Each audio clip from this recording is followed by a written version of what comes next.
Assalamualaikum warahmatullahi wabarakatuh. Kita masuk ke tafsir surat Ali Imran ayat 11 sampai 12.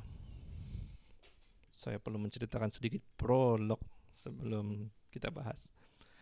Jadi kameranya sudah diarahkan pindah kepada diskusi perbincangan antara kaum Yahudi dan Rasulullah SAW di Madinah di pasar Bani Qainuqa setelah kaum muslimin mengalahkan kaum kafir Quraisy dalam perang Badar. Perang Badar adalah perang yang pertama, adalah agresi pertempuran militer pertama antara muslimin dengan kaum kufar. Nah, Rasulullah SAW berkata kepada orang Yahudi, kamu orang-orang Yahudi, masuklah Islam sebelum Allah menimbakan kepada kalian dengan apa yang telah ditimbakan kepada kaum Quraisy.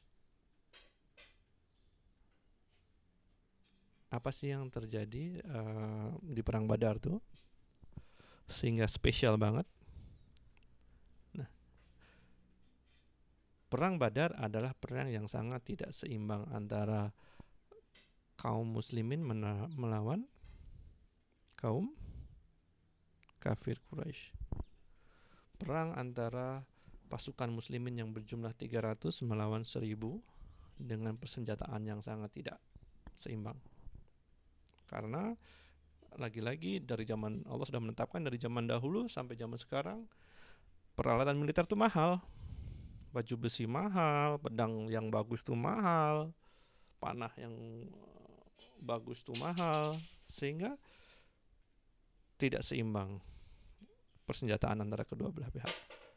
Dan walaupun demikian, Allah tetap memenangkan kaum muslimin untuk menunjukkan bahwa di atas kekuatan manusia ada kekuasaan Allah yang mengatur segalanya.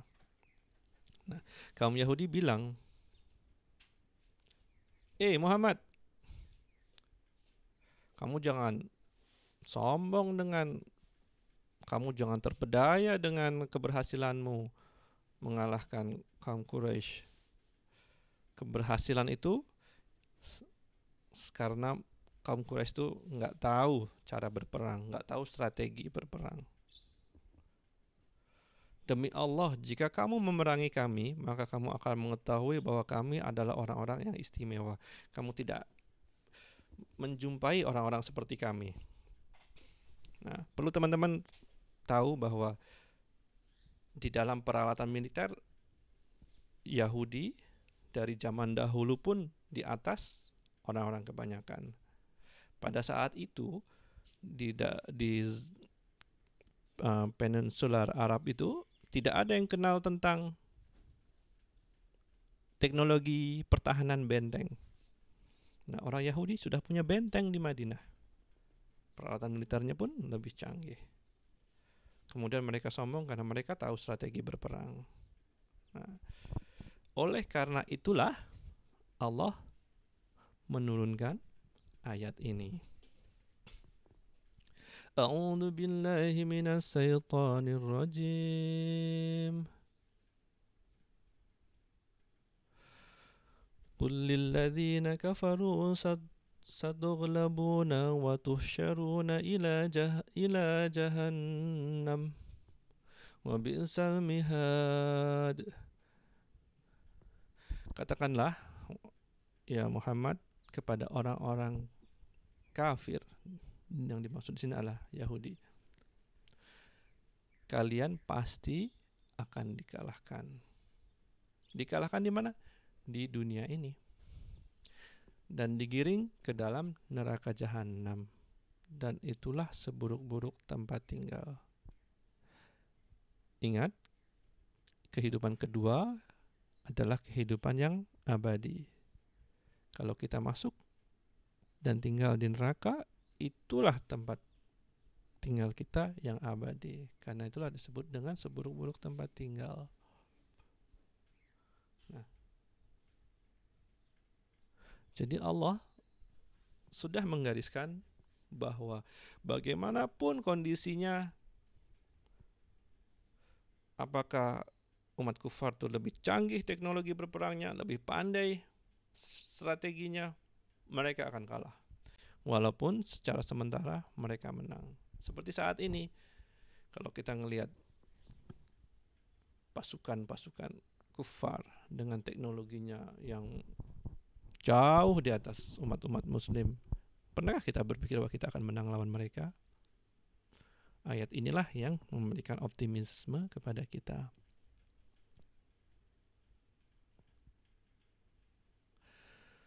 Saya masuk ke ayat selanjutnya. Qad kana lakum ayatun fi fi'atainil taqata. Sungguh telah ada bagi kalian ayat, bukti-bukti pada dua golongan yang berperang di saat perang Badar. Di sini yang dimaksud adalah perang Badar. Spesial banget perang Badar ini. Fi'atun tuqatilu fi sabilillahi wa ukhra kafiratun yarawnahum mithlaihim ra'yal 'ain. Satu golongan berperang di jalan Allah dan yang lain golongan kafir. Golongan kafir ini melihat dengan mata kepala bahwa golongan muslim ini 2 kali lipat dari jumlah mereka. Nah, semua orang tahu perang Badar itu adalah perang antara 300 muslim manusia melawan 1000 kafir, orang-orang kufar. Gimana ceritanya? Orang yang 1000 ini melihat yang 300 itu jadi 2000. Kalau bukan karena pertolongan Allah. Lebih dari itu, Allah menurunkan 1000 malaikat turun untuk membantu pasukan muslim yang kecil ini untuk memastikan kemenangannya. Jadi Allah tidak pernah membiarkan kaum-kaum muslim dikalahkan. Inna fi dzalika la'ibratan liulil absar. Sesungguhnya pada yang demikian itu benar-benar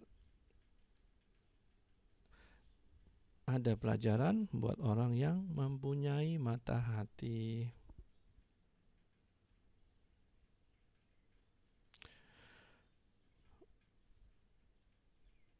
Orang pasti yang punya mata hati bertanya-tanya, gimana ceritanya pasukan kecil, lemah, gak punya pengalaman perang,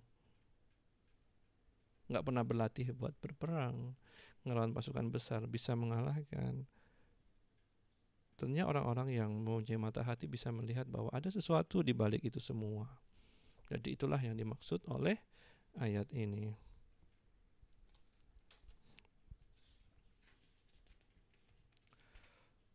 Oke,